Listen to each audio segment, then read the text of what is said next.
Y hoy, como le decía a usted, somos un país surrealista, pero también siempre volvemos al origen, porque el tercer grado era miércoles de tercer grado, decía yo, y aquí es martes de tercer grado con el doctor Leopoldo Gómez, pero hoy vuelve al origen, ¿sí?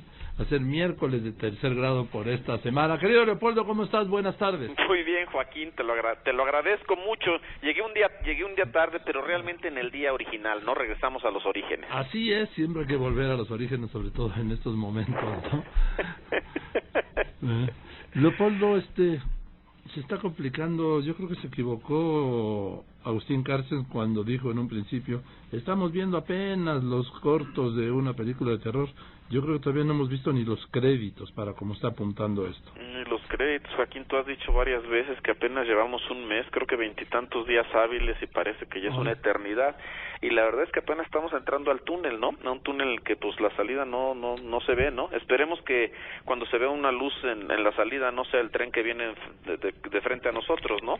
Sí, muy complicado, y lo que estamos viendo es que tú lees los medios, como lo hemos platicado de Estados Unidos. Ahorita en tu resumen decían el punto de vista crítico del Washington Post y del New York Times sobre el tema de la migración. En realidad, la crítica de los medios, y en muchos casos nada más es poner lo que él mismo dice, lo que Trump dice, pues ha sido feroz, ha sido brutal. En ese sentido, pues sí ha estado sujeto a una descarga monumental de los medios. Pero lo interesante es que eso parece no tener ningún efecto ni en él ni en sus seguidores. Hoy salieron un par de encuestas, Joaquín, y ves la popularidad de él. En efecto, digamos, más gente está en desacuerdo con él, pero como desde el principio, como 50 y tantos, y él mantiene el 43, 42 de aprobación que ha tenido desde el día 1, y pareciera que ya su apuesta es gobernar para ese 40 y tantos % de la población que cree en él.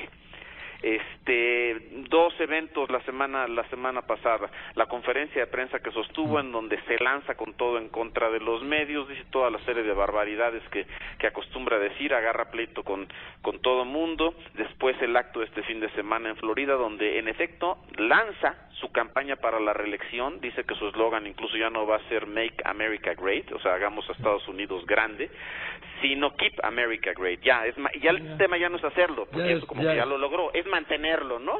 Sí, ya es un hecho, ya es grande. Sí, ya es grande. Ahora, y lo interesante es que pues mucha gente sí le cree, de manera, digamos, sorprendente, pero ya no sé si me debería de sorprender o no. Ves encuestas que hay sobre a quién le creen, si a Trump o a los medios, y la población se divide más o menos mitad y mitad, y la mitad que cree en él y no en los medios, pues típicamente pues son sus seguidores. Entonces lo que vemos es claramente como una ruptura, un abismo entre, de una parte, digamos, una parte de la sociedad y los medios que conocemos como serios, y de otra parte los Trump, su equipo y sus seguidores. Hay una polarización monumental en Estados Unidos. Esa polarización permitió que él llegara a la presidencia, y yo creo que sobre esa polarización va a tratar de construir su campaña de reelección. Entonces yo lo que sospecho es que seguiremos viendo al Trump que hemos visto pues todavía por mucho tiempo, aunque pensemos que se está metiendo en muchos problemas. Él no lo ve así, ni sus seguidores lo ven así. La gran pregunta es pues, ¿cómo llegó Estados Unidos a este punto, no, a esta polarización monumental, a esta fractura de la sociedad en dos?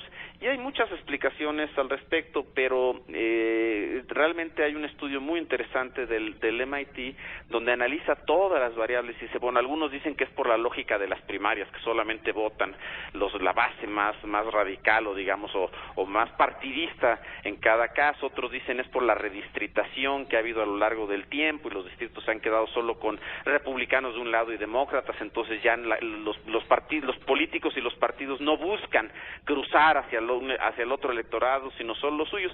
Pero este estudio lo analiza y realmente pone en duda todo eso, porque pues dice, pues el Senado no se ha redistritado, y los senadores están tan polarizados como los diputados, digamos, como los representantes. Y las primarias pues siempre han existido como tales, entonces tampoco ahí hay un elemento fuerte. Lo que sí se ve, Joaquín, es claramente cuando ves cómo ha crecido la desigualdad desde los 80 en Estados Unidos, la desigualdad socioeconómica, cómo va paralela totalmente a la polarización, y se mide la polarización como, digamos, la distancia que hay entre un partido y otro. Hay muchas maneras de hacerlo, pero va de la mano. Entonces, yo creo que uno de los ejes centrales para entender la polarización es la desigualdad creciente en Estados Unidos. Y la migración ahí juega un papel interesante y muy importante, porque lo que demuestra este estudio es que en la medida que ha habido una migración mayor en Estados Unidos en los últimos 40 años, pues la base más pobre de lo que sería el electorado de Estados Unidos, pues no vota, porque son los migrantes. Entonces tampoco hay presión para políticas redistributivas, es decir, esa presión ya no existe como antes, y en ese sentido pues hay más desigualdad y más polarización, y esa es la espiral en la que estamos. Y un poco la gran pregunta es aquí, bueno, y después de esto, ¿qué o qué sigue o cómo puede terminar esto?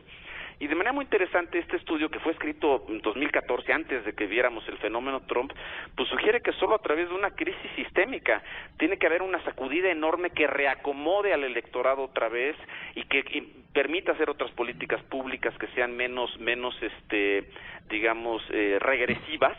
Y lo que pues yo empiezo a ver es que pues el gobierno de Trump puede acabar en una crisis así, no en este momento por las razones que hemos venido platicando, pero en algún momento sí podría llevarlo a una crisis grande. Por ejemplo, pues que viole la ley, que haya un impeachment, que es de lo que se ha hablado mucho, pero también que no pueda satisfacer las expectativas de sus votantes más digamos, de su base más sólida, que son los blancos pobres o los blancos de ingresos bajos. Entonces, una sacudida así sería la única salida que en ese estudio se plantea, pues que es bastante, digamos, aterradora, de una crisis monumental en Estados Unidos, pero de otra, más bien lo que sugieren es que esta espiral de polarización va a seguir todavía por mucho tiempo. Sí, va a seguir porque además él mismo la alimenta. Cada vez que tiene una crisis interna de algún tema, se va a polarizar algún conflicto, básicamente o principalmente relacionado con la migración en el muro y con los mexicanos. Totalmente de acuerdo. Y si ves también las encuestas, ¿cuáles son los temas relevantes para sus seguidores? En primerísimo lugar aparece la migración. Es decir, ese es el gran tema para muchos de sus seguidores. Entonces él alimenta pues este odio ya hacia los migrantes, y opta siempre por dividir, como bien lo dices, Joaquín, a diferencia de todos sus antecesores que han tratado ya cuando llegan a la presidencia de unir, de hacer una base social más amplia, de tener una aprobación alta, porque pues apelan a todo un público. Él siempre opta por fracturar, por dividir, por satanizar, y creo que eso es lo que vamos a seguir viendo todavía por mucho tiempo, Joaquín. Y ahora es interesante la visita de mañana, que se empieza hoy con los secretarios de Estado, pero sobre todo el de Seguridad Interna, en el escenario de la ruptura de los protocolos para detener y deportar, ¿sí? Ahora ya es a criterio, entre comillas, de un agente federal. Así es, está ese tema. Además, como todo siempre es muy confuso. Acaba de haber un cable de AP donde decía que el secretario Kelly asegura que no habrá deportaciones masivas. Sí, lo dijo en Guatemala. Entonces, ¿perdón? Lo dijo en Guatemala hace un momento. Sí, exacto. Entonces, de repente que van a expulsar a 8 millones, que no va a haber, que van a expulsar a todos los que sean ilegales, ¿no? Decía ayer el vocero, sin distinción, porque pues, son ilegales y por ese mismo. Y después un mensaje como que no habrá deportaciones masivas. Yo creo que el problema fundamental con Trump, y también lo hemos platicado mucho, Joaquín, digamos en ratos de oficina, es que no sabes dónde estás parado, porque dicen una cosa, después dicen otra. Entonces lo que genera es una incertidumbre total. Así es, querido Leopoldo, pues yo te agradezco mucho que hayas aceptado trasladar a su origen el tercer grado y volveremos el martes a su emisión, a su edición, a su versión. El agradecido soy yo que me hayas aceptado hablar conmigo hoy, Joaquín. Gracias, querido Leopoldo, te mando un abrazo y nos vemos luego. El Leopoldo Gómez, vicepresidente de Noticieros Televisa, porque hoy es miércoles de tercer grado.